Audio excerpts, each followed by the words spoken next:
It's well known that a key part of the Trudeau agenda is gender equality and women's rights. For a perspective on that issue in India, we reached Mishika Singh, a lawyer and activist in Delhi. The problem is that, in fact, everyone has multiple stories. You would think that out of 10 people, maybe 5 would have such stories and 5 wouldn't. But the worst part is, out of 10 people, you get at least 20, 25 stories. There are friends of mine who've been harassed by their tuition teachers, touched inappropriately by their own cousins or their relatives, and they were much younger. They didn't know any better. You don't think your family is going to do something like that to you. So the worst part is when you start talking about it, you realize everyone's faced it at at least once in their life. When I used to travel in buses, people would come and stand too close, or sometimes thrust against you, or stand inappropriately, or stare inappropriately. I think the situation in women in India has seen a lot of change, and recently, I think in the past decade or so, it's become better. There's this power politics always at play in terms of employment, in terms of opportunities, and that is translated into a lot of the superiority complex, which further translates into violence against women. But at least in the recent times, I've seen more women coming forward and demanding their rights and raising alarm when they see that something wrong is being committed, or if someone makes them feel sort of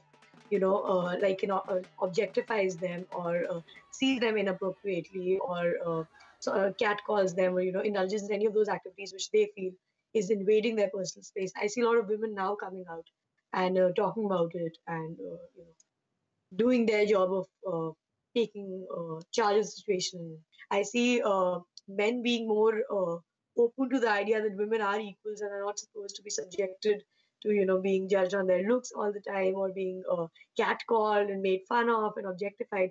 I see a lot of parents raising their children in a good environment and telling them that, a girl earlier was maybe just told to dress appropriately and come back in time. But now I see a lot of boys who are being told that, when you get out, at least make sure your friends get back home in time and you don't get too drunk or misbehave with someone. So I think that mindset is changing. The onus has shifted from the victim.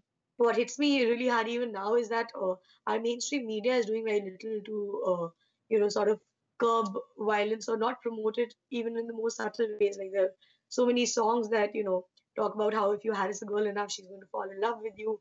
And the young, impressionable children watching these things and repeating those lyrics and going out in clubs and dancing. And I think it's fine to, hit on a girl or make her uncomfortable, because, this is what our mainstream media is showing. This is what a lot of Bollywood actors are doing. So I think media needs to be a little more responsible with, the kind of movies, the portrayal of actors and actresses in the movies, because showing that, a girl will eventually succumb and fall in love with you if you harass her enough, if you stalk her enough.